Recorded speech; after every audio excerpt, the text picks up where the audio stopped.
Hello très cher investisseur, j'espère que tu as la patate, que tu as la forme aujourd'hui. On est là pour faire cette nouvelle vidéo et je vais te donner mon avis sur le premier projet que, à mon sens, tu devrais mettre en place et surtout pourquoi est-ce que tu ne dois pas te contenter d'un projet moyen avec des résultats moyens pour ta première fois.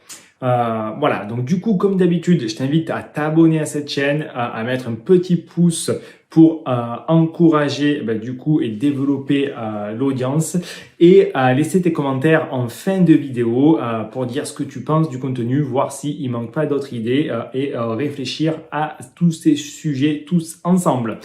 Donc, aujourd'hui, on est là pour discuter de ton premier projet et pourquoi, à mon sens, tu ne dois pas faire un investissement moyen, ni pour ton premier, ni pour ton second, ni pour ton troisième. Pour ça, il y a plusieurs raisons qui sont basiques si tu débutes, mais tu vas découvrir qu'elles sont très importantes. La première de ces raisons, c'est l'encours. L'encours que tu vas te créer sur ton premier projet, sur tous tes projets, tu vas le garder pendant de longues années parce que potentiellement, tu as envie d'exploiter ce bien et tu n'as pas forcément envie de faire un achat-revente. Et je t'invite vraiment à bien définir ta stratégie. Donc, si tu es dans l'optique de long terme, de faire rentrer des loyers et surtout de garder le bien tant que tu ne paies pas d'impôts, voilà, de capitaliser, de t'enrichir de cette manière-là pour générer beaucoup de cash flow tous les mois et aussi à la revente, mais plus tard, du coup, réfléchis bien que à chaque fois que tu vas faire une opération, ton encours, il va s'accroître. Et donc, comme tu es un investisseur intelligent et que tu as envie d'avancer et de voir à long terme, le but du jeu, c'est de minimiser ton encours. Donc, si tu pars sur un investissement moyen qui a un encours important pour des résultats faibles, en gros, tu ne fais pas forcément une super opération. Donc, le but du jeu, ça va être vraiment de minimiser l'encours de chacune de tes opérations. Donc ça, premièrement, c'est à vérifier. Et quand je dis encours, c'est l'encours bancaire. Ça ne veut pas forcément dire le prix d'achat du bien ou le montant des travaux. C'est le coût total de l'opération qui doit être vraiment contrôlé et minimisé. Alors, dans la seconde partie de cette vidéo, je vais te donner ce que c'est que pour moi la définition d'un projet intéressant lorsqu'on débute et de façon à minimiser son encours et à partir sur de bonnes bases. Mais le deuxième vecteur que tu dois absolument maîtriser, c'est le degré de risque. Parce que lorsqu'on débute, on dit tous qu'on veut le maximum de cash flow. Oui, mais il y a toujours un prix à payer en fait pour avoir le maximum de cash flow. Donc, est-ce que toi, tu es prêt à faire 3 heures de voiture? Est-ce que tu es prêt à faire la moitié du budget de travaux par rapport à la valeur de l'appartement? Tu vois, là, attention au degré de risque, attention au quartier où tu vas aller, aux villes où tu vas aller. Est-ce qu'il y a certaines villes en France qui sont connues pour être très très rentables parce qu'elles sont pas forcément chères à l'achat, mais derrière, il faut s'assurer de louer. Donc, tu vois, attention au facteur risque. Et pour ta première opération, si tu veux dormir tranquillement, moi je te recommande de ne pas prendre de risques. Donc il va falloir trouver le curseur entre une bonne gestion du risque et derrière avoir une rentabilité et avoir du cash flow qui soit assez significatif pour supporter cet encours et le taux horaire que toi tu vas y passer, parce que ça c'est le troisième facteur que tu dois absolument maîtriser. C'est au final combien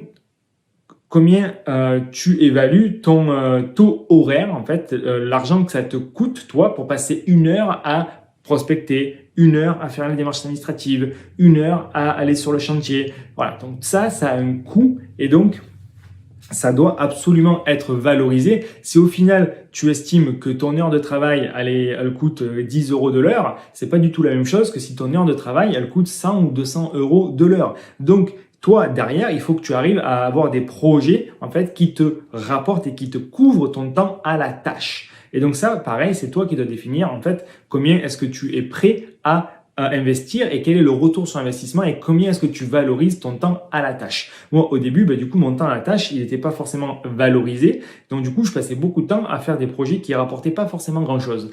Et en plus, je prenais pas mal de risques et je mettais pas mal d'encours. Donc, ça, c'est des erreurs, typiquement. Parce qu'aujourd'hui, je fais vraiment l'inverse. C'est-à-dire que je vais prendre des projets où je sais que ça va être très rapide parce que je vais pas passer beaucoup de temps à la tâche sur des encours qui vont être beaucoup plus petits et qui vont rapporter du coup beaucoup plus sans forcément prendre de risques.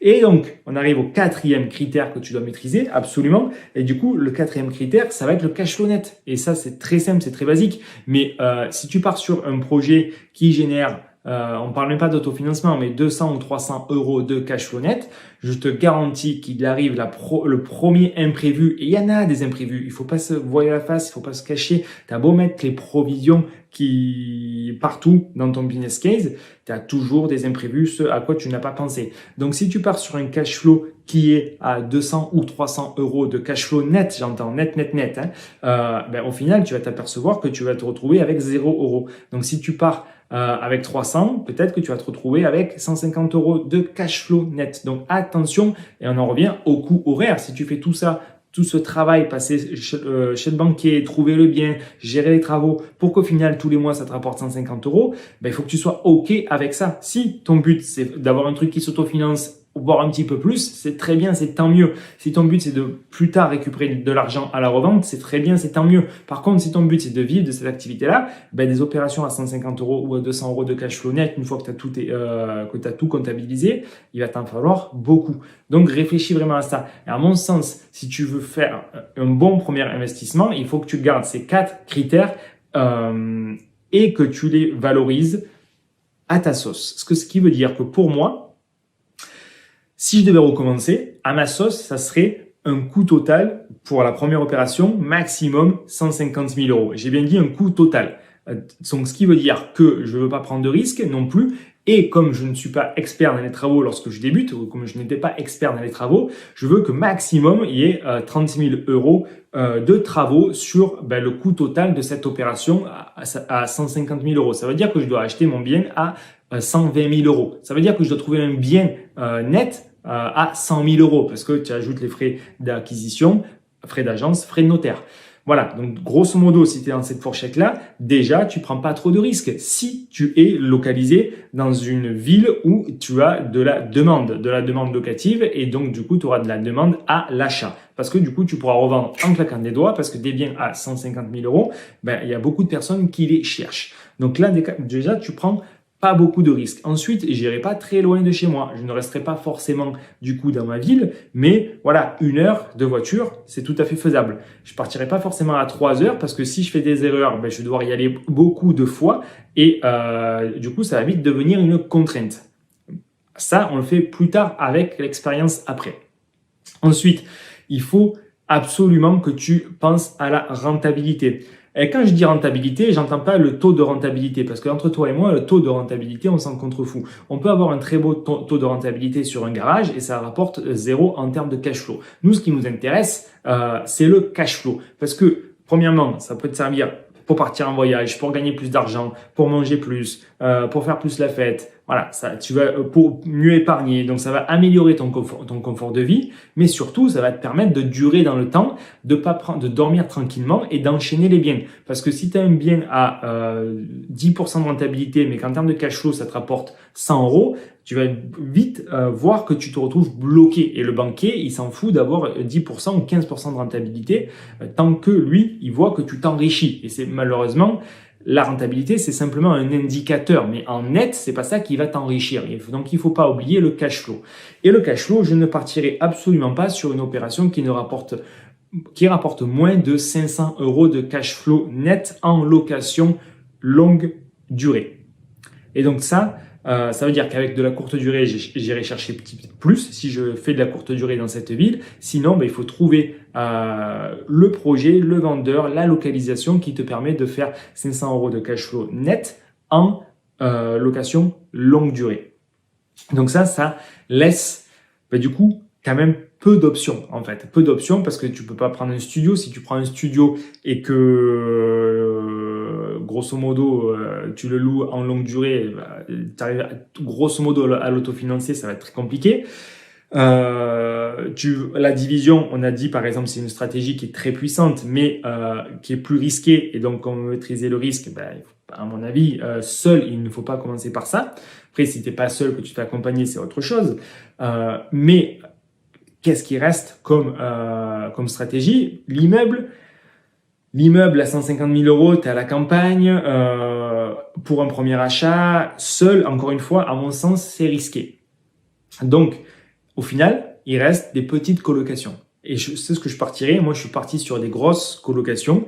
Je le recommande pas parce que c'est beaucoup de travail en gestion pour au final pas forcément grand-chose. On peut faire du beau cash flow en fait dans les bonnes villes avec de petites colocations. Là aussi, j'entends par là 3 chambres, une salle de bain, ça passe tout seul. Ça passe tout seul.